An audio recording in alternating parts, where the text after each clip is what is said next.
नमः। गुरुभ्यो नमः। ओम मातृशक्तये नमः। ओम असतो मा सद्गमय तमसो मा ज्योतिर्गमय मृत्योर्मामृतंगमय। ओम शांति शांति शांति। ब्रह्मसूत्र कक्षा 8 अध्यास भाष्य को हम बार बार कोशिश कर रहे हैं समझने के लिए। अध्यास क्या चीज है? विषय में विषय का अध्यास या विषय में विषयी का अध्यास। धर्म और धर्मी अत्यंत भिन्न पदार्थ हैं। जैसे हम कहते हैं मैं करता हूं, आत्मा में कर्तृत्व जैसी कोई चीज होती नहीं, लेकिन बुद्धिगत जो धर्म था, धर्म्यंतर्गत जो धर्मी, दूसरे धर्मी में जो धर्म था, जैसे कर्तृत्व धर्म है, उस कर्तृत्व धर्म को मैंने आरोपित कर दिया। तो धर्म धर्मी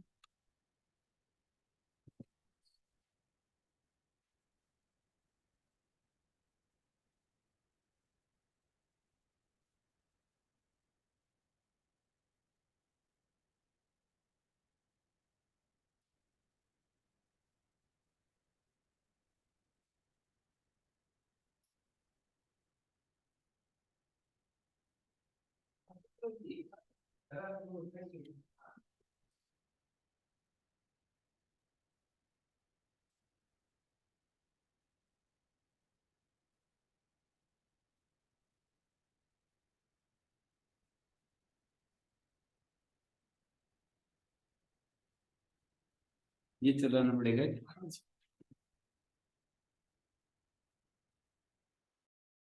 रहना पड़ता है। चलो म्यूट। तो मैं कह रहा था कि धर्मी और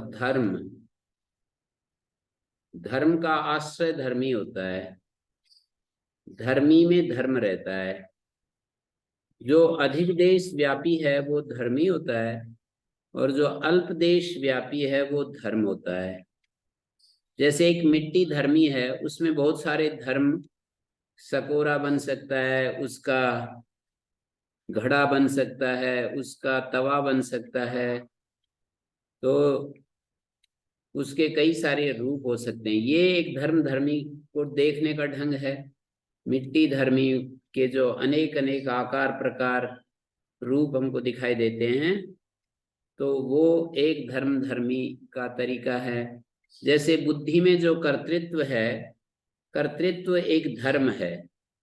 उस धर्म को हम मैं में आरोपित कर देते हैं। तो एक जगह जो किसी दूसरे धर्मी का जो धर्म था, वो किसी दूसरे धर्मी में आरोपित कर दिया।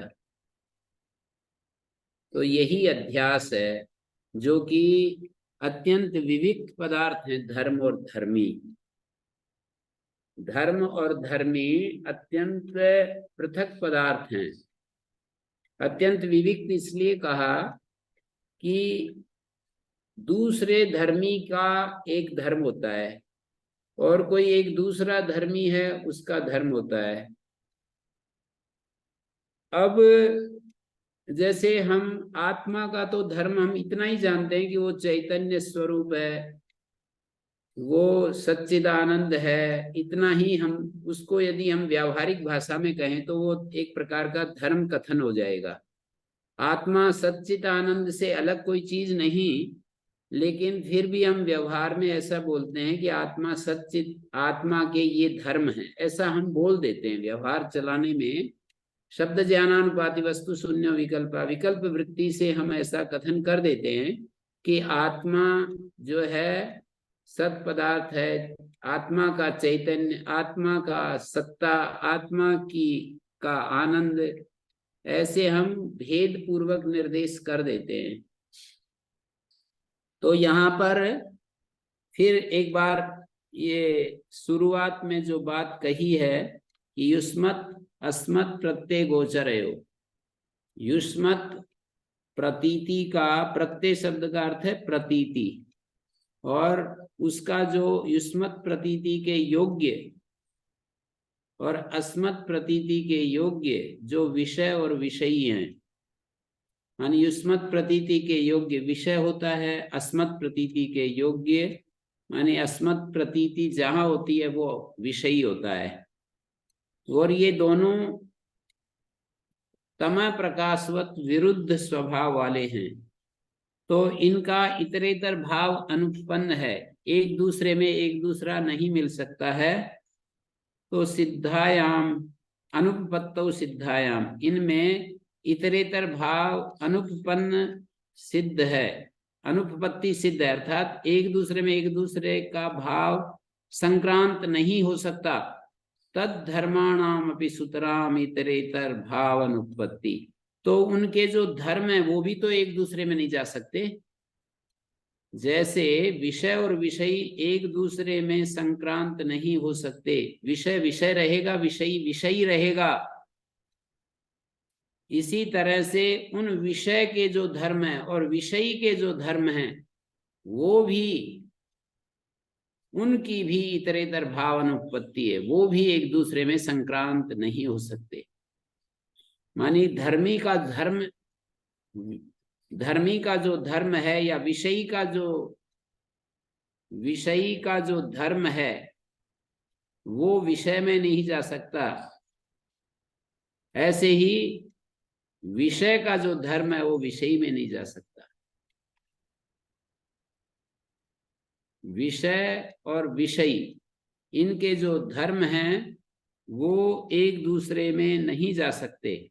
इत्यतः, इस प्रकार अस्मत् प्रत्यय गोचरे विषयिणी चिदात्मके, अस्मत् प्रतीति के योग्य जो विषयी है चितात्मा है, अस्मत् प्रतीति के योग्य जो चिदात्मा है, चित स्वरूप है, चिदात्म के युष्मत् प्रत्यय गोचरस्य विषयस्य तद धर्माणाम च अध्यासा, माने अस्मत् प्रतीति के योग्य जो विषयी है, चित स्वरूप है, उसमें युष्मत् प्रतीति के योग्य जो विषय है और विषय के जो धर्म हैं उनका अध्यास।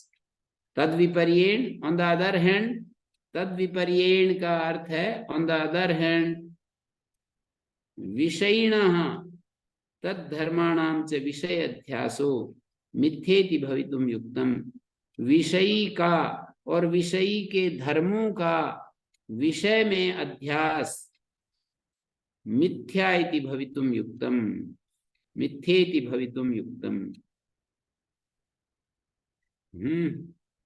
तद विपर्येण विषयिणा तद धर्माणाम च विषय अध्यास मिथ्येति भवितुम युक्तम, मिथ्या हो सकता है। तद विपर्येण, किन उसके विपरीत, विषयी और विषयी के धर्मों का विषय में अध्यास नहीं हो सकता।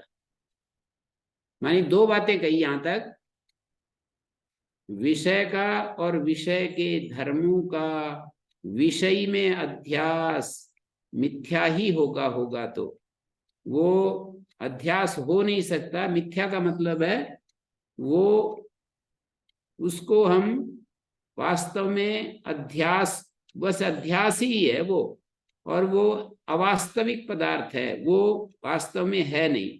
विषय विषयी में आरोपित नहीं हो सकता, और इसके विपरीत तद विपर्येण विषयी विषय में आरोपित नहीं हो सकता है। फिर भी यद्यपि ऐसी स्थिति है, एक्चुअल पोजीशन ये है, तथापि तो भी अन्योन्यस्मिन् अन्योन्यात्मकताम अन्योन्य धर्मास्यध्यस्य, एक दूसरे में एक दूसरे के स्वरूप को और एक दूसरे के धर्मों का अध्यास करके इतरेतर अविवेकेन, एक दूसरे का अविवेक हो जाता है। अध्यास में दो चीजें एक रूप भाषित होती हैं, जहां जहां भी अध्यास होता है वो दो चीजें एक रूपता को प्राप्त हो जाती है। इतरेतर अध्यासेन अत्यंत विविक्तयो धर्म धर्मिणो, अत्यंत विविक्त पदार्थ हैं जो धर्म और धर्मी हैं, उनका मिथ्या ज्ञान निमित्तः, मिथ्या ज्ञान के कारण से सत्य और अनृत एक ही भूय, एक ही भाव को प्राप्त होकर, सत्य और अनृत, सत्य जो सदा रहने वाला, अनृत जो आने जाने वाला, वो एक ही भाव को प्राप्त होकर अहम इदम मम इदम नैसर्गिको एवं लोक व्यवहारा, ये मैं हूं और ये मेरा है, ऐसा नैसर्गिक लोक व्यवहार चल रहा है, स्वाभाविक लोक व्यवहार चल रहा है। स्वाभाविक लोक व्यवहार इस तरह से निरंतर चल रहा है।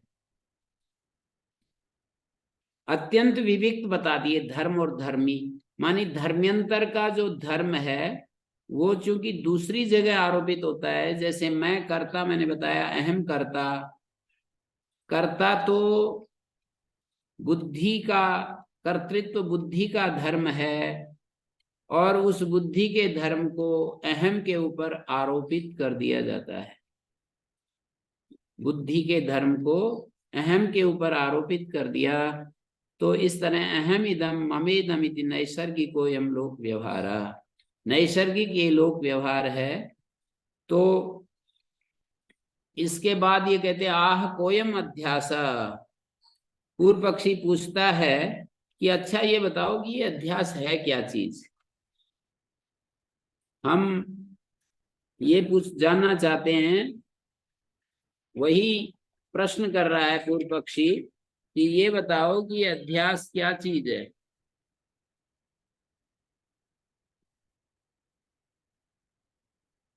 ये अध्यास क्या चीज है। उच्यते स्मृति रूप परत्र पूर्व दृष्टावभासः, स्मृति रूप है परत्र पूर्व दृष्टावभासः, ये स्मृति रूप है, और दूसरे में दूसरे देखे गए पूर्व दृष्ट का जो अवभास है। क्या आज नहीं आ रहा स्वामी जी का।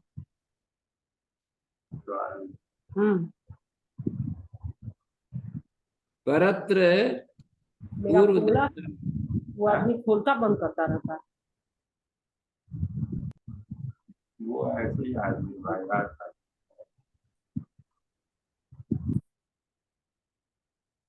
परत्र पूर्व दृष्टावभास,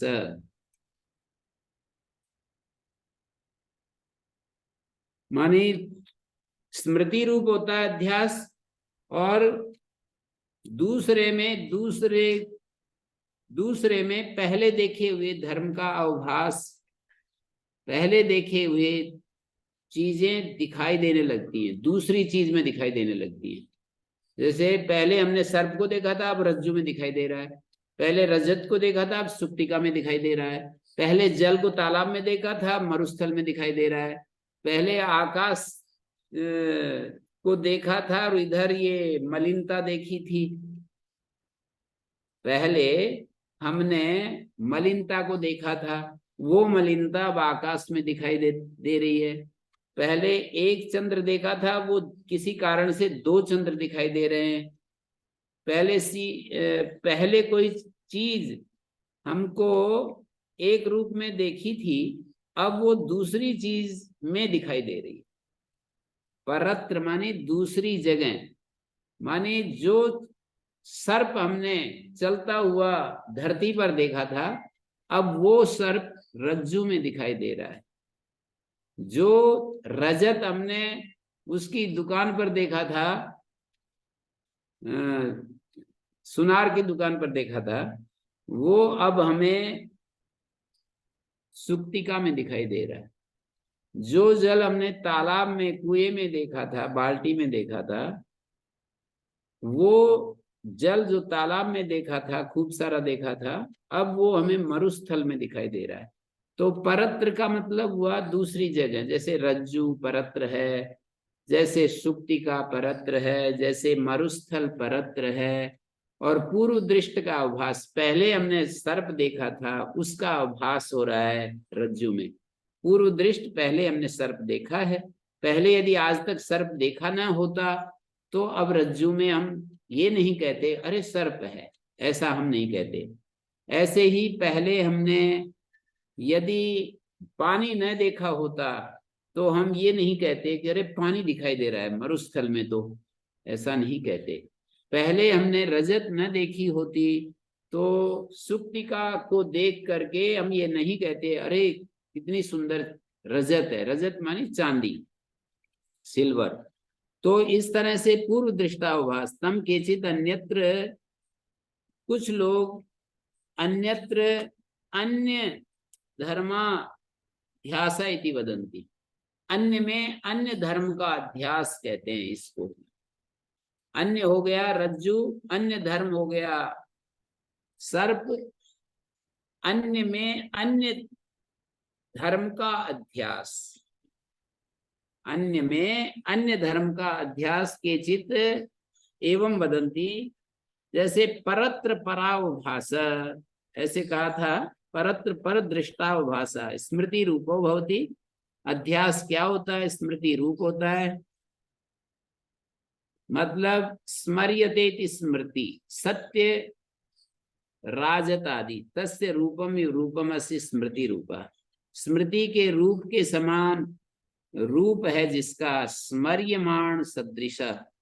स्मृति रूप का मतलब है जैसे कि एक सत्य कोई चीज होती है चांदी की बनी हुई, उसके रूप के समान रूप है जिसका, उसको स्मृति रूप कहते हैं। स्मर्यमाण, स्मर्यते स्मृति माने स्मर्यमाण सदृश। स्मृति रूप का मतलब है स्मर्यमाण के सदृश, स्मर्यमाण के रूप के समान रूप है जिसका। स्मर्यमाण हो गया, स्मर्यमाण वो हो गई जैसे कि सत्य रजत आदि स्मर्यमाण, उसके रूप के समान रूप वाला स्मृति रूप स्मर्यमाण सदृश कहा जाएगा। तो सादृश्य कथन से स्मर्यमाणात आरोप्य से भेदात, स्मर्यमाण से जो आरोप्य है उसका भेद होता है।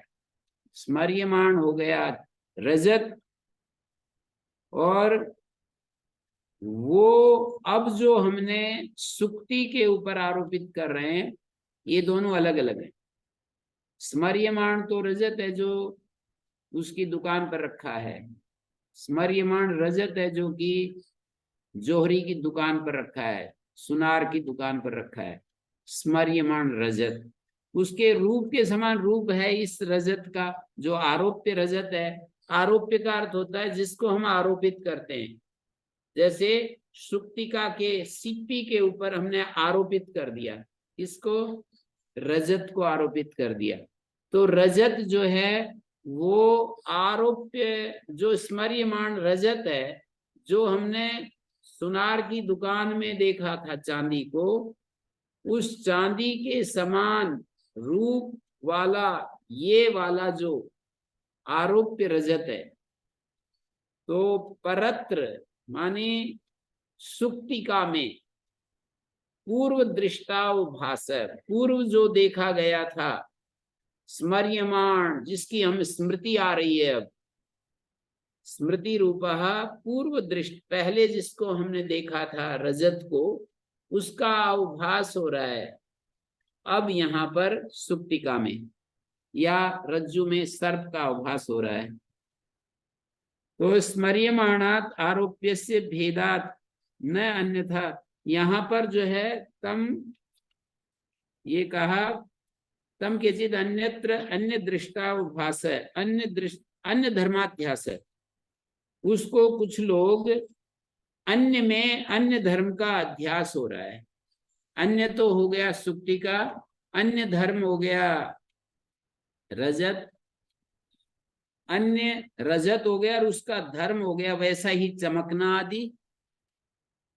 अन्य का धर्म का अध्यास, जो अन्य चीज है वो है रजत और उसके धर्म है बिल्कुल उसी की तरह चमकना। अन्य में मानी सुक्तिका में अन्य का धर्म, रजत का धर्म प्रतिबिंबित हो रहा है, रजत का धर्म अभिलक्षित हो रहा है, अन्य का धर्म हमें दिखाई दे रहा है। केचित तू, कुछ लोग इसको बताते हैं कि यत्र यद अध्यासा, जिसमें जिसका अध्यास होता है, तद विवेक अग्रह निबंधनो भ्रमा इति, जिसमें जिसका अध्यास होता है तद विवेक अग्रह निबंधना, उसके भेद को न समझने के कारण एक भ्रम होता है, ये अध्यास और कुछ नहीं है। मानी जिसमें जिसका अध्यास, जिसमें शब्द से कहेंगे रज्जु में जिसका अध्यास मानी सर्प का अध्यास, या सुक्तिका में, सुक्ति मानी सीपी, सीपी में चांदी का अध्यास, यद अध्यास तद विवेक अग्रह निबंधना, उन दोनों का भेद ना समझने के कारण एक भ्रम हो जाता है। भ्रम में हमें वो दूसरी चीज दिखने लगती है तो वो सुक्ति, पर हमें रजत दिखने लगता है, चांदी दिखने लगती है। उसका विवेक साफ साफ हमें पता नहीं चलता, भेद पता नहीं चलता है। तो यत्र यद अध्यासा, जिसमें जिसका अध्यास होता है, तद विवेक, उसका भेद न समझने के कारण, विवेक मानी भेद, अग्रह मानी न समझने के, निबंधन मानी कारण, एक भ्रम हो जाता है। अन्य तो यत्र यद अध्यासा, दूसरे लोग कहते हैं कि जिसमें जिसका अध्यास, जैसे सुक्तिका में रजत का अध्यास है, तस्य विपरीत धर्मत्व कल्पना माचक्षते, तस्य मानी वो जो जिसमें जिसका अध्यास है, तस्य मानी अधिष्ठान के, जैसे सुक्तिका आदि का जो विपरीत धर्म है उसकी कल्पना होने लगती है। जिसमें जिसका अध्यास होता है तो तस्य, तस्य का मतलब उसके ही, किसके, जिसमें अध्यास था उसके, जिसमें अध्यास था उसके। यहां पर पहले पंक्ति में तो था जिसमें जिसका अध्यास होता है तद विवेक अग्रह निबंधना, तद विवेक उसका भेद न समझने से होने वाला भ्रम। जिसमें जिसका अध्यास है, सुक्ति में रजत का अध्यास है, तो उस सुक्ति और रजत, उसका भेद न समझने के कारण एक भ्रम हो जाता है।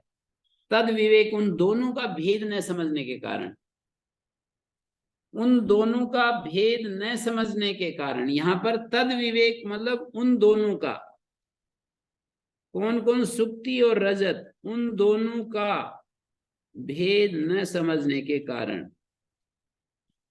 उन दोनों का भेद न समझने के कारण जो एक भ्रम हो जाता है उसी को अध्यास कहते हैं। तो ये बात हो गई उन दोनों का, ऐसा अर्थ निकलेगा। तद मानी उन, उसका, उन दोनों का, वे दो कौन कौन से हैं, सुक्ति और रजत, या फिर मरुस्थल और जल, या फिर रज्जु और सर्प, या फिर आकाश और मलिनता। तद विवेक अग्रह निबंधना, उन दोनों का भेद न समझने के कारण, उन दोनों का भेद न समझने के कारण एक भ्रम हो जाता है।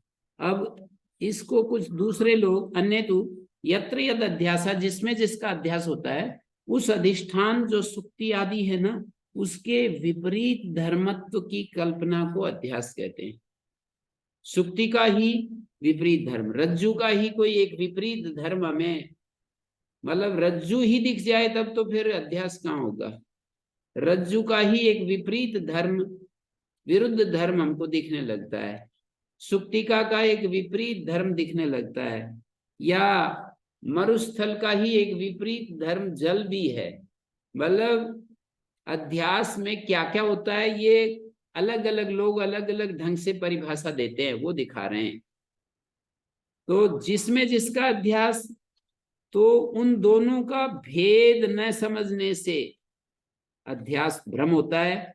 दूसरे लोग कहते हैं जिसमें जिसका अध्यास होता है उसी अधिष्ठान जो सुक्ति आदि है उसके किसी एक विपरीत धर्म की कल्पना ही अध्यास है।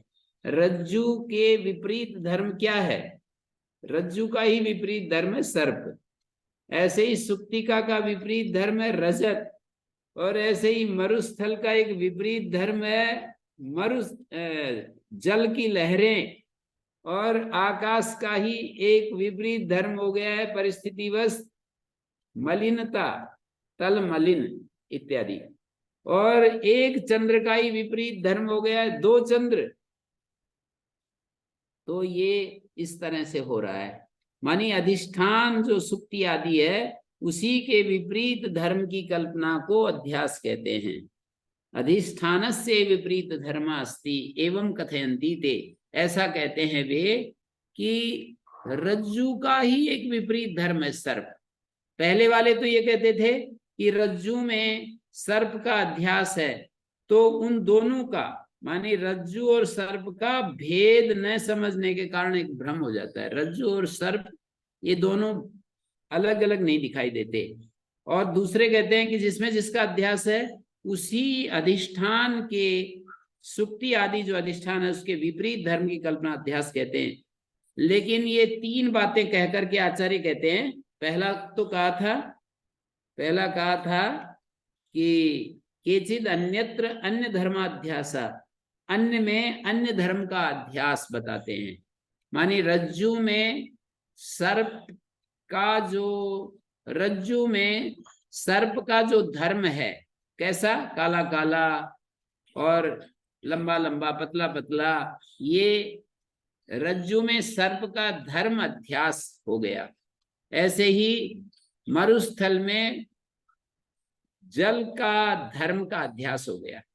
मरुस्थल है लेकिन उसमें जल का जो धर्म होता है, ऐसे लहरें लेना और जल की तरह चमकना, उसका अध्यास हो गया। ऐसे ही सुक्तिका में रजत के धर्म का अध्यास हो गया। ये तीन लक्षण करने के बाद कहते हैं आचार्य, सर्वथापितु अन्यस्य अन्य धर्मावभासताम न व्यभिचरति। सर्वथा अन्य की अन्य धर्मावभासता का व्यभिचार नहीं होता है। हम ये बात देखते हैं कि सर्वथा अन्यस्य अन्य धर्मावभासताम न व्यभिचरति अध्यासः, अध्यार करेंगे, व्यभिचरति क्रिया का करता है अध्यास। अध्यास जो है वो अन्य की अन्य धर्मावभासता, अवभासता मानी प्रकाशता, अन्य के अन्य धर्म की जो प्रकाशता है, अन्य के संबंध से अन्य धर्म की प्रतीति, अन्य के संबंध से अन्य धर्म की प्रतीति का होना, ये लक्षण नहीं अलग होता है। दूसरे में दूसरे धर्म की प्रतीति, अन्य से अन्य धर्मावभासता का मतलब दूसरे में दूसरे के धर्म की प्रतीति, ये चीज नहीं हट रही है। रज्जु में सर्प के धर्म की प्रतीति, दूसरे में दूसरे के धर्म की प्रतीति, मतलब इधर तो है विषयी और उधर है विषय, तो अन्य में अन्य के धर्म की प्रतीति, विषयी में विषय का धर्म और उधर विषय में विषयी का धर्म जा रहा है, ये अध्यास में हो रहा है। एक में दूसरे का धर्म संक्रांत हो रहा है, ये सब जगह नहीं हट रहा है। तथा च लोके अनुभव, ऐसा ही लोक में अनुभव हमें दिखाई देता है कि सुक्तिका रजतवद अवभासते, रजत की तरह प्रतीत हो रही है। एक चंद्र स्वद्वितीयवत, एक चंद्रमा जो है दूसरा उसके द्वितीय चंद्रवत दिखाई दे रहा है, मतलब उसका साथी भी एक और दिखाई दे रहा है। द्वितीय का मतलब दूसरा चंद्रमा को चंद्रमा मतलब दो चंद्रमा के समान मालूम पड़ रहा है, एक ही चंद्रमा। कथम पुनः प्रत्येक आत्मनि अविषय, अब ये एक दूसरा प्रश्न उठा दिया, कथम पुनः प्रत्येक आत्मनि अविषय अध्यासो विषय तद्धर्माणाम। कहते हैं प्रत्येक आत्मा जो कि हमेशा विषयी होता है, विषय तो कभी बनता ही नहीं है, ऐसे अविषय आत्मा में विषय और विषय के धर्मों का अध्यास कैसे हो जाता है। सभी लोग सामने जो विषय होता है उसमें किसी दूसरे विषय को वो करते हैं, अध्यस्त करते हैं। जैसे हमारे सामने दो चीजें हैं, रज्जु है, सर्प है, तो सामने जो रज्जु है उसमें विषयांतर का अध्यास करते हैं। और यहाँ तो आत्मा तो कभी विषय, तीन काल में भी विषय नहीं बनता, कभी भी स्वप्न में भी आत्मा विषय नहीं बनता। ऐसे आत्मा में विषय और विषयों के धर्म का अध्यास कैसे हो जाता है। क्योंकि हेतु दे रहे हैं कि हम दुनिया में तो ये देखते हैं कि सामने जो विषय है उसमें विषयांतर का अध्यास होता है, और युष्मत् प्रतीति अपेतस्य प्रत्यगात्मनो अविषयत्वम ब्रवीषि, और युष्मत् प्रतीति से अलग हुआ जो प्रत्यगात्मा है, प्रत्यगात्मा कभी भी युष्मत् प्रतीति में समाहित नहीं हो सकता।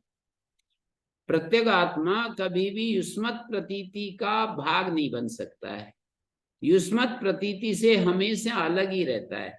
तो उसका ऐसे प्रत्यगात्मा का तुमने अविषयत्व बता दिया कि भाई आत्मा तो हमेशा अविषय रहता है, किसी का विषय नहीं बनता, वो तो हमेशा विषय ही रहता है, और युष्मत् प्रतीति जो है वो विषय रूप होती है। तो युष्मत् प्रतीति से हटा हुआ जो प्रत्यगात्मा है उसको ही तो तुमने अविषय बता दिया। तो उस अविषय में विषय और विषय के धर्मों का अध्यास कैसे हो जाता है? उच्यते न तावदयम् एकांतेन अविषय। बात ऐसी है कि एकांततः ये प्रत्यगात्मा अविषय नहीं होता है, कभी कभी भ्रांति से विषय भी, ये जो प्रत्यगात्मा है विषय जैसा भी रोल अदा करने लगता है। न तावदयम् एकांतेन अविषय अस्मत् प्रत्यय विषयत्वात्, क्योंकि अहम इस प्रतीति का विषय बन जाता है। ये मतलब मैं इस प्रतीति का विषय कौन बन जाता है? प्रत्यगात्मा।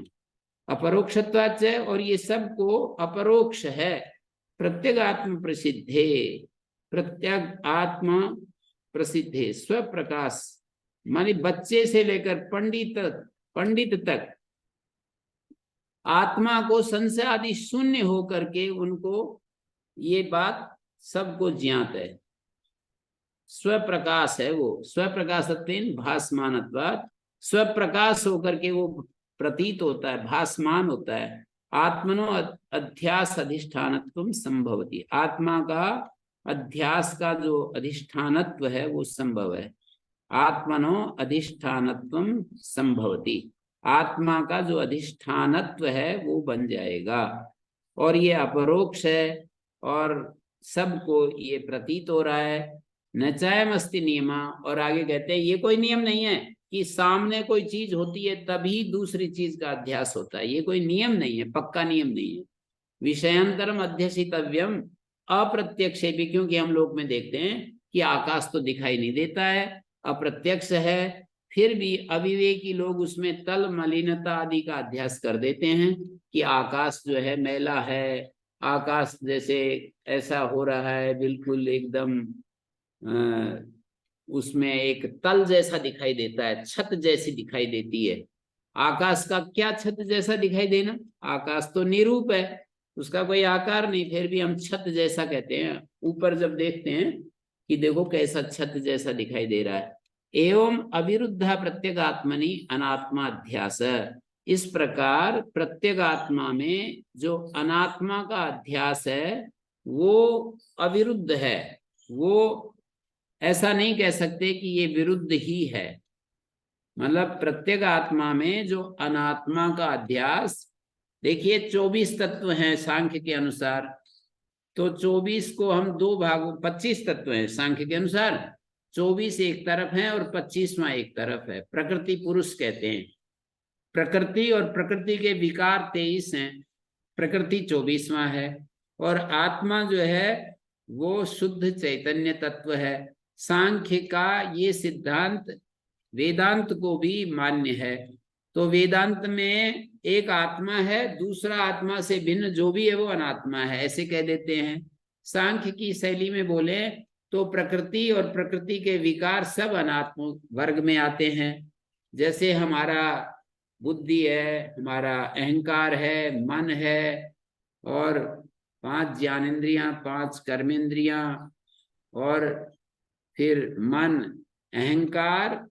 अहंकार मन और बुद्धि, अंतःकरण त्रय या अंतःकरण चतुष्टय, मन बुद्धि चित्त अहंकार, या अंतःकरण द्वय मानी मन और बुद्धि, अंतःकरण त्रय कहें तो मन बुद्धि अहंकार, और 5 ज्ञानेंद्रियां, 5 कर्मेंद्रियां, और 5 सूक्ष्म भूत और 5 स्थूल भूत, और इसके ये तो तत्व रूप है, और इसके अलावा फिर इनसे बना हुआ सारा ये बाह्य जगत, स्थूल जगत, पृथ्वी जल अग्नि वायु आकाश जो हमारी इंद्रियों का विषय बनते हैं, स्थूल भूत जिनको हम कहते हैं, एक सूक्ष्म भूत होते हैं, एक स्थूल भूत होते हैं। सूक्ष्म भूत हमारी इंद्रियों के विषय नहीं बनते, स्थूल भूत इंद्रियों के विषय। जिसको हम देख रहे हैं आंखों से वो स्थूल भूत है, जिसको छू रहे हैं अपने हाथों से वो स्थूल भूत है, जिसको सूंघ रहे हैं हम अपनी नासिका से वो स्थूल भूत है, जिसको हम चख रहे हैं अपनी जिह्वा से वो स्थूल भूत है, जिसको हम सुन रहे हैं अपने कानों से वो स्थूल भूत है। मानी हम उन गुणों को ग्रहण करते हैं और गुण गुणी से अलग नहीं है, इसलिए वो स्थूल भूत कहे जा रहे हैं। जैसे शब्द स्पर्श रूप रस गंध ये गुण हैं और इन्हीं को हम देखते हैं, पर गुण गुणी से अभिन्न हैं। तो सूक्ष्म भूत तो कभी भी ना देखे जा सकते हैं। जैसे रूप के संदर्भ में यदि सूक्ष्म भूत के रूप में यदि कोई आंखों से रूप को देखना चाहे तो वो नहीं देख पाएगा। शब्दों को सुनना चाहे कानों से तो सूक्ष्म भूत जो तन्मात्र है, शब्द तन्मात्रा, स्पर्श तन्मात्रा, रूप तन्मात्रा, रस तन्मात्र, गंध तन्मात्र, रस तन्मात्र, गंध तन्मात्र, माने मात्र शब्द होता है, मात्रा नहीं। माने रूप तन्मात्र, रस तन्मात्र, गंध तन्मात्र और शब्द तन्मात्र, स्पर्श तन्मात्र, ये जो 5 तन्मात्र हैं इनको हम अपनी इंद्रियों के द्वारा ग्रहण नहीं कर सकते। ग्रहण किसको करते हैं? माने जब ये स्थूल आकार में आ जाते हैं ये तन्मात्र, तो 5 स्थूल भूत हैं जिसको हम शब्द स्पर्श रूप रस गंध के माध्यम से जिनको हम परिचय करते हैं। आंख से परिचय रूप का होता है, तो वो जो रूप है, रूप सहचरित उस स्थूल भूत का रूप जिसके साथ अभिन्न है, उस अग्नि का साक्षात्कार करती है आंख। और कान शब्द का जो स्थूल भूत के साथ आकाश के साथ अभिन्न है शब्द, और नासिका जो गंध पृथ्वी के साथ अभिन्न है, और जो रसना जो रस जल के साथ अभिन्न है, और जो स्पर्श वायु के साथ अभिन्न है, उसको हमारी ये इंद्रियां ग्रहण करती हैं। तो इसको अनात्मा कहते हैं। तो आत्मा में अनात्मा का अध्यास, आत्मा तो मैं है और उस मैं में ये सब जो 23 महदादि 23 गिनाए, 3 अंतःकरण, 5 ज्ञानेन्द्रियां, 5 कर्मेंद्रियां, तन्मात्र और स्थूलभूत, इनका तम एतम एवं लक्षणम अध्यासम पंडिता अविद्या इति मन्यन्ते। तो इस अध्यास को, इस लक्षण वाले अध्यास को पंडित लोग अविद्या बताते हैं। तद विवेकेन च वस्तु स्वरूपावधारणम विद्यामाहु। तद विवेकेन का मतलब अध्यस्त का निषेध करते करते, जिसका हमने अध्यास किया उसको पृथक करते करते, तद विवेकेन वस्तु स्वरूपावधारणम, वस्तु स्वरूप का अवधारण कराने वाली विद्या बताते हैं। माने अधिष्ठान मात्र का अवधारण करने वाली, निश्चय कराने वाली विद्या होती है। अविद्या से तो अधिष्ठान और अध्यस्त एक रूप हो जाते हैं। ये अधिष्ठान यानी जिसके ऊपर हम अध्यास करते हैं वो दोनों एक रूप हो जाते हैं, और अध्यस्त का निषेध करते करते नेति नेति के द्वारा वस्तु स्वरूप का जो निश्चय जिसके द्वारा होता है वो विद्या होती है। तत्रैवं सति यत्र यद अध्यासा। तब जब ऐसी बात है तो जिसमें जिसका अध्यास, जैसे कि रज्जु में सर्प का अध्यास, आत्मा में अनात्मा का अध्यास। अब थोड़ा थोड़ा इधर भी आओ, रज्जु सर्प से काम नहीं चलेगा, रज्जु और सर्प के दृष्टांत से काम नहीं चलेगा। आत्मा और अनात्मा को भी अब धीरे धीरे समझ, वो तो दृष्टांत है बाहर जो समझाने के लिए, सुक्तिका और रजत, मरुस्थल और जल की लहरें, आकाश और तल मलिनता आदि, और एक चंद्र, द्वितीय चंद्र, दो चंद्रमा दिखाई देते हैं। इन दृष्टांतों को अब शरीर में अपने भीतर आत्मा में अनात्मा का अध्यास या अनात्मा में आत्मा का अध्यास, अब यहाँ पर आ जाइए।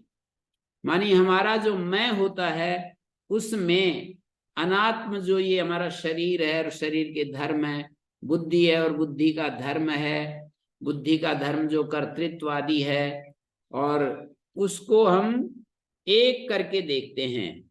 तो इस एवं लक्षणम अध्यासम पंडिता अविद्या, यही अविद्या है। और विद्या जब आती है तो ये आत्मा अलग दिखता है, विवेक ख्याति, योग दर्शन में विद्या को विवेक ख्याति कहते हैं। तो वस्तु स्वरूप का अवधारण करने वाली विद्या, मानी आत्मा और अनात्मा को बिल्कुल भिन्न करने वाली जो चीज है उसको विद्या कहते हैं। तत्र एवं सति, जब ऐसी बात है तो यत्र यद अध्यासा, जिसमें जिसका अध्यास होता है, तत्कृतेन दोषेण गुणेन वा, उसके द्वारा किया गया जो दोष और गुण है, उसके द्वारा माने उस अध्यास के द्वारा किया गया जो दोष और गुण है, अणुमात्र भी अधिष्ठान संबंधित नहीं होता। मानी आत्मा में यदि अनात्मा का अध्यास कर दिया तो अनात्मा के द्वारा किया गया जो दोष और गुण उत्पन्न होता है उसका अणुमात्र भी, किंचित मात्र भी संबंध नहीं होता। स न संबद्धते, वो संबंधित नहीं होता। मानी कौन? वो अधिष्ठान उससे संबंधित हो। आत्मा जो है वो अधिष्ठान है। अधिष्ठान उसको कहते हैं जो आधार होता है, अधिकरण होता है, और आरोप्य वो होता है, अध्यस्त वो होता है जो उस अधिष्ठान के ऊपर आरोपित होता है। एक अधिष्ठान है और एक आरोपित चीज है। तो अणुमात्रेण अपि स न संबध्यते तम एतम अविद्याख्यम आत्मनात्मनो इतरेतर अध्यासम पुरस्कृत्य, इस अध्यास को, जो कि अविद्या रूप है, आत्मा और अनात्मा का इतरेतर अध्यास है। आत्मा एक तरफ आत्मा, दूसरी तरफ अनात्मा, बुद्धि, मन, अहंकार, इंद्रियां, ये सब अनात्म है। इन अनात्मा का एक दूसरे में अध्यास को सामने रखकर इतरेतर अध्यासम पुरस्कृत्य सर्वे प्रमाण प्रमेय व्यवहारा, सारे प्रमाण प्रमेय व्यवहार लौकिक वैदिक चलते हैं। सारे शास्त्र, विधि, प्रतिषेध और मोक्ष परक जो शास्त्र हैं वो प्रवृत्त होते हैं। लौकिका वैदिका सर्वे प्रमाण प्रमेय व्यवहारा, प्रमाण और प्रमेय को लेकर के ये व्यवहार चलते हैं। और सारे शास्त्र भी तीन प्रकार की बात करते हैं शास्त्र, एक विधि की, एक निषेध की और एक मोक्ष की। मतलब आत्मा के सच्चे स्वरूप को बता करके उपनिषदों में मोक्ष का स्वरूप बताया।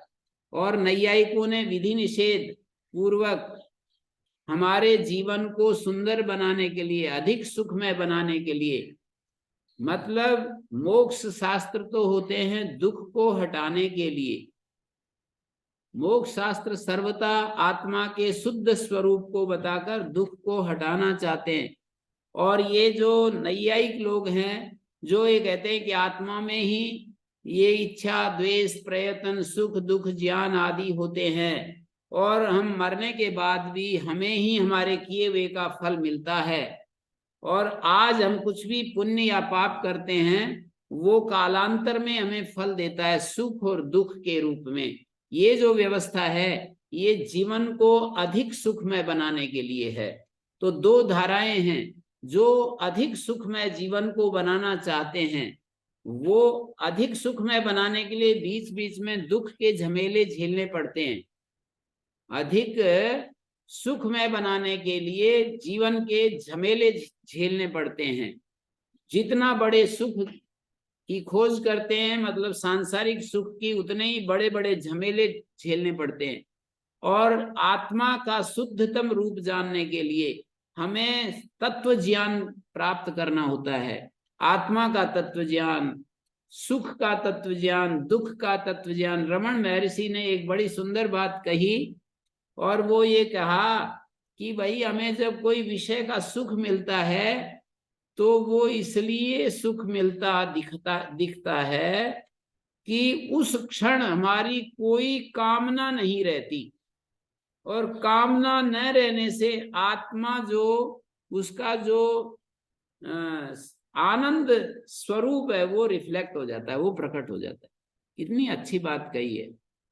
मानी आत्मा जो सुख स्वरूप है वो प्रकट हो जाता है। कैसे? जब हम विषय सुख लेते हैं, कोई भी सुख लेते हैं, बड़ा बड़ा सुख, हमारी इच्छा पूर्ति होती है, तो उस क्षण हमारी कामना हट जाती है। कोई भी कामना उस उतनी देर के लिए हमारे मन में नहीं रहती, और जब कोई भी कामना नहीं होती तो हमारे अंदर जो आत्मा का आनंद स्वरूप है वो प्रकट हो जाता है। तो इस तरह आत्मा के आनंद स्वरूप को समझाते हैं जो वेदांत पथ पर जो चलने वाले साधक हैं उनको। और जो सुख इंद्रिय गम्य सुख होते हैं, वस्तुजन्य सुख होते हैं, पदार्थ जन्य सुख, रिलेशनशिप जन्य जो सुख होते हैं, इनको अधिक महत्व देने के लिए हमें कुछ मर्यादाएं, कल्पित मर्यादाएं बताते हैं। ऐसे रहो, ऐसे जियो, इस तरह से अपने जीवन को आगे बढ़ाओ।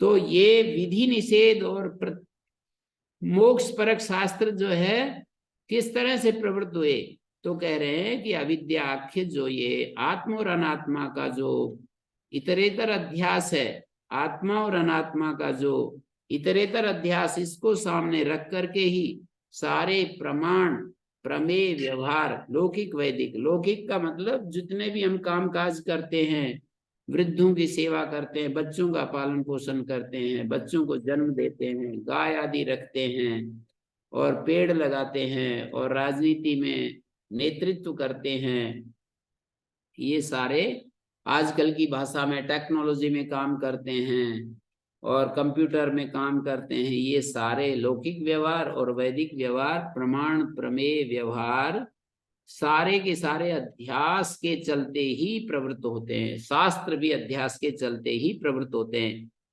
तो फिर बोले कथम पुनर् अविद्यावद विषयाणी प्रत्यक्षादीनी प्रमाणानि शास्त्राणी से। बड़ा प्रश्न उठ गया कि सारे प्रमाण, प्रमेय, व्यवहार अध्यास के चलते होते हैं, और अध्यास होता है अविद्या रूप। तम एतम अविद्याख्यम आत्मा अनात्मनो इतरेतर अध्यासम। अध्यास होता है अविद्या रूप। तो अविद्यावान कैसे आश्रय बनता है प्रत्यक्षादि प्रमाणों का और शास्त्रों का। अविद्यावान जो पुरुष है वो कैसे इनका आश्रय बनता है, तो कहते हैं देखो, देहेन्द्रियादिषु अहम ममाभिमान रहितस्य प्रमातृत्व अनुपपत्तो प्रमाण प्रवृत्ति अनुपपत्ते। देहेन्द्रिय आदि में, देह और इंद्रिय आदि में अहंकार और ममकार, मैं और मेरे के अभिमान से रहित, देह और इंद्रिय में किसी ने मैंपना और मेरापन छोड़ दिया तो प्रमाता नहीं बन सकता, जानने वाला नहीं बन सकता। देह इंद्रिय से बिल्कुल अलग हो गया, जैसे निद्रा में, गहरी निद्रा में हो जाते हैं, देह इंद्रियों से हम अलग हो जाते हैं तो प्रमाता नहीं रहते हैं, जानने वाले नहीं रहते हैं।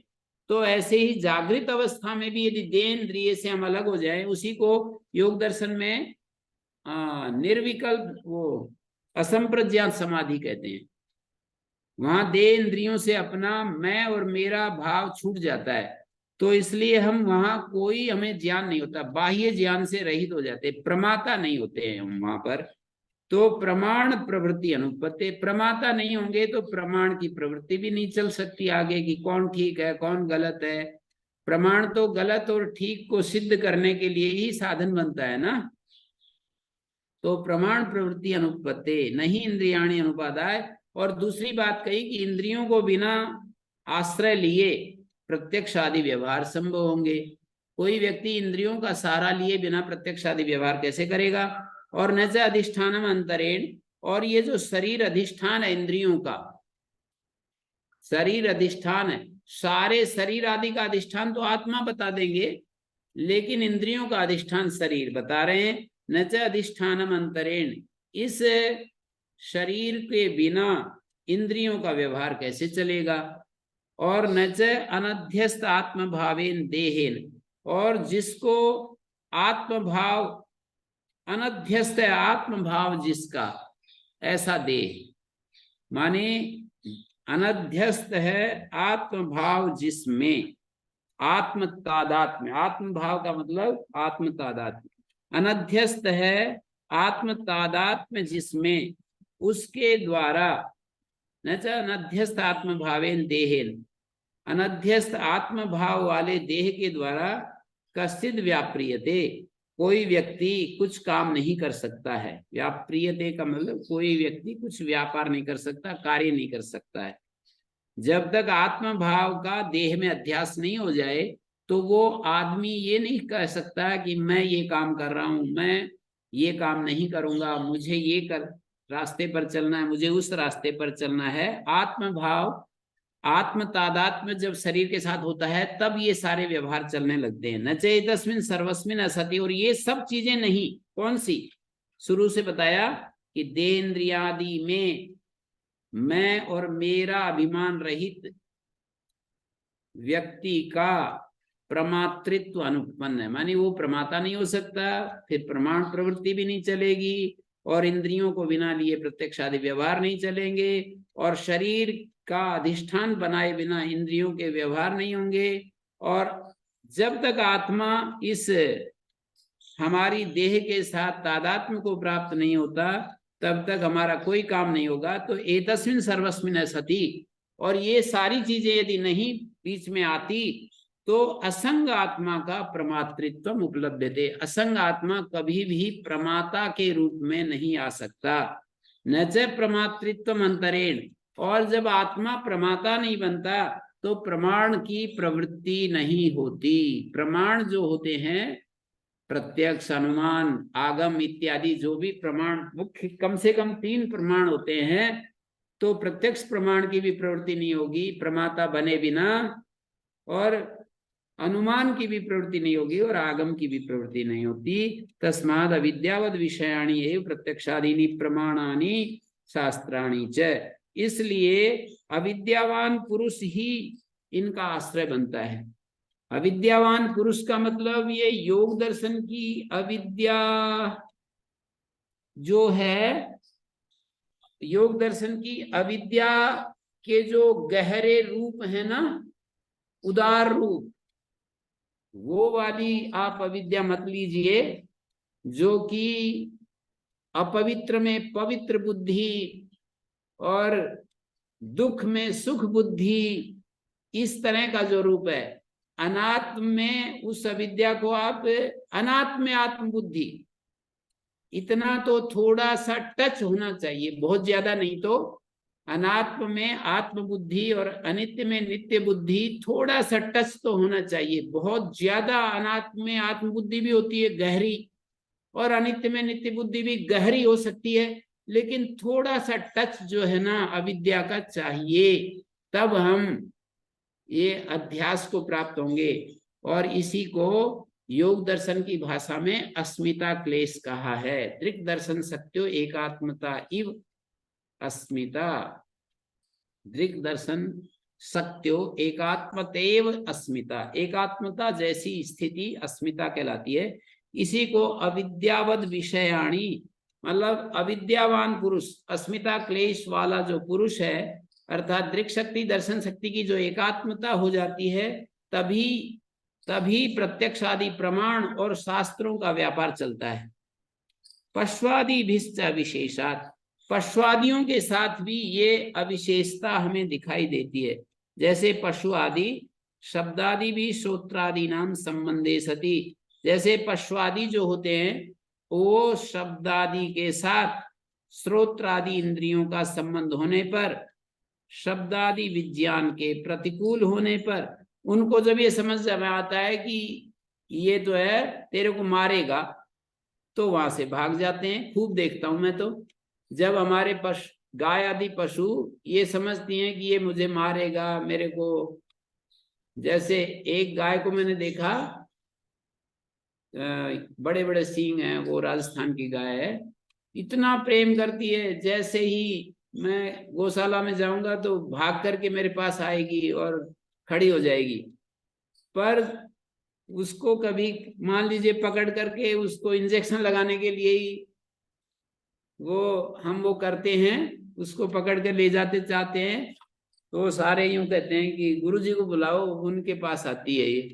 तो मैं जैसे ही उसके पास उस समय जब जाता हूं तो समझ जाती है कि अब मेरे को ये पकड़ के ले जाएंगे, तो मेरे से दूर भाग जाती है, तुरंत एकदम अलग हट जाती है। तो इस तरह से ये पशु आदि शब्दादि के साथ श्रोत्रादि का संबंध होने पर शब्दादि विज्ञाने प्रतिकूले जाते ततो निवर्तन्ते अनुकूले च प्रवर्तन्ते, अनुकूल दिखाई दे तो वो प्रवृत्त होते हैं। जैसे कि इन्होंने दिखाया दंडोद्यत करम पुरुषम, जैसे दंडा हाथ में हो तो फिर वो सामने देख करके माम हंतुम इच्छति, पशु भी ये कहते हैं कि ये मेरे को मारना चाहता है। पलाई तुम आरभंते, दौड़ना प्रारंभ करते हैं, दूर भागना प्रारंभ कर देते हैं। और हमारे हाथ में यदि घास हो अच्छी अच्छी, तृण पाणी पूर्णम, गुड़ कोई लेकर के गौशाला में जाए, फिर देखो कैसे वो भागती हैं। हरित तृण पूर्ण पाणी उपलब्ध तम प्रति अभिमुखी भवंती, उसके प्रति तुरंत अभिमुख हो जाते हैं। एवं पुरुषापि व्युत्पन्न चित्ता, ऐसे ही जो पुरुष होते हैं, ये तो पशु आदि ऐसा करते हैं, ऐसे ही जो व्युत्पन्न चित्त का मतलब होता है समझदार पुरुष, क्रूर दृष्टि आक्रोशता, क्रूर दृष्टियों को देखते हुए, खड्ग उद्यत करान बलवता उपलब्ध, और तलवार हाथ में लिए हो, सामने खड़ा हो बलवान व्यक्ति, तो उससे भाग जाएंगे। तद विपरीता प्रति निवर्तन्ते, और उससे विपरीत कोई अच्छी तरह से बोले, अच्छी तरह बात करे तो उसके प्रति हम प्रवृत्त होते हैं। समाना पशुआदि भी पुरुषाणाम प्रमाण प्रमेय व्यवहारा, तो पशु आदि के साथ समान ही है मनुष्यों का प्रमाण प्रमेय व्यवहार, माने ज्ञानियों का भी अज्ञानियों का भी प्रमाण प्रमेय व्यवहार बिल्कुल समान रूप से चलता है। पशुआदि नाम से प्रसिद्ध अविवेक पुरस्सरा, पशु आदि का तो प्रसिद्ध ही है अविवेक पुरस्सर प्रत्यक्षादि व्यवहार। तो तत्सामान्य दर्शनात्, इस समानता को देखकर व्युत्पत्ति मताम अपि पुरुषाणाम, जो समझदार लोग हैं, व्युत्पत्तिमान का मतलब है ज्ञानी पुरुष, विवेकी पुरुष, समझदार पुरुष, तो विवेकी पुरुषों का भी प्रत्यक्षादि व्यवहार तत्काल समाना, उस व्यवहार काल में बिल्कुल समान ही है। तत्काल माने व्यवहार करते समय समान ही है। शास्त्रीय तो व्यवहारे यद्यपि बुद्धि पूर्वकारी, शास्त्रीय व्यवहार में तार्किकों का जो आत्मोपदेश है, बुद्धि पूर्वकारी, यद्यपि बुद्धि पूर्वकारी, बुद्धि पूर्वक काम करने वाला, न अविदित्व आत्मना, आत्मा को बिना, मनुष्य जो है वो बुद्धि पूर्वकारी होता है। शास्त्रीय व्यवहारे यद्यपि बुद्धि पूर्वकारी जनः पुरुषः न अविदित्व आत्मना, आत्मा को यदि न जाने तो परलोक संबंधम न अधिक्रियते, परलोक संबंध का, यद्यपि बुद्धि पूर्वकारी न अविदित्व आत्मना, आत्मा का संबंध जाने बिना परलोक संबंध के, परलोक के साथ उसका संबंध अधिकृत नहीं होता है, परलोक के साथ संबंध वो अपना नहीं बनाता है मनुष्य, जब तक आत्मा का सामान्य बोध उसको ना हो। एक आत्मा का विशेष बोध होता है जो वेदांत के द्वारा कराया जाता है, और एक सामान्य बोध होता है। तो सामान्य बोध को बिना जाने वो परलोक संबंध को नहीं उसको बिठा सकता है, परलोक संबंध को नहीं बताएगा तो फिर उसको वो कर्म कैसे करेगा, शास्त्रीय कर्मों को कैसे करेगा, यज्ञ याग आदि कैसे करेगा, दान कैसे देगा, सेवा कैसे करेगा, दूसरों को कैसे हेल्प करेगा। कहीं युद्ध हो जाता है तो सारा देश जो है उसकी सहायता करने के लिए तैयार हो जाता है। कहीं एक विश्व में आजकल तो ग्लोबल हो गया सब कुछ, जैसे ही कहीं किसी पर आपत्ति आती है तो सारे संसार के लोग उसकी सहायता करने के लिए जुट जाते हैं, क्योंकि उनके मन में ऐसा है कि जो हम आज कर रहे हैं वो निश्चित रूप से कहीं ना कहीं हमें करना चाहिए, कहीं ना कहीं किसी न किसी रूप में हमें वापस मिलेगा। तो तथापि न वेदांत, लेकिन आत्मा का जो वेदांत वेद्य स्वरूप है, स्नाया पिपासा से रहित है, ब्रह्म क्षत्र आदि भेद से रहित है, असंसारी स्वरूप है, उसको असंसारी आत्म तत्व अधिकारी अपेक्षते। शास्त्रीय व्यवहार में ऐसे आत्मा का स्वरूप ज्ञान होना चाहिए, इसकी अपेक्षा नहीं होती है। अनुपयोगात अधिकार विरोधात से, क्योंकि ऐसे आत्मा के स्वरूप, ऐसे आत्मा के स्वरूप का उपयोग नहीं है कर्म कांड में। कर्म कांड में आत्मा का इतना ही उपयोग है कि इच्छा, द्वेष, प्रयत्न, सुख, दुख, ज्ञान ये आत्मा के धर्म हैं, संस्कार आत्मा के धर्म हैं, और आत्मा में ये संस्कार उत्पन्न हो करके अगले जन्म में भी साथ जाएंगे और उसको सुख देंगे। इतना ही जानकारी है। अधिकार विरोधात से, बल्कि उल्टा हो जाएगा, ऐसे आत्मा का स्वरूप जान लेगा तो वो कर्म से ही वितृष्ण हो जाएगा। तो कहते हैं प्राग से तथा भूत आत्म विज्ञानात् प्रवर्तमानम शास्त्रम अविद्यावद विषयम नाति वर्तते। और ऐसे आत्मविज्ञान से पहले पहले प्रवर्तमान जो शास्त्र है, अविद्यावान का जो आश्रयत्व बताया गया उसका अतिक्रमण नहीं करता है। तो हम बार बार इसी को पढ़ते चले जा रहे हैं। और अभी जो आगे 28, 29, 30 3 दिन हम अवकाश में हैं। 28, 29, 30 1 तारीख को रविवार है ना, 1 तारीख को सत्संग होगा, सायकाल फिर रात्रि में सत्संग होगा। तो अभी 28, 29 3 दिन की छुट्टी रहेगी। यहीं पर मैं विराम देता हूँ, फिर मिलते हैं सोमवार को। ओम शांति शांति शांति।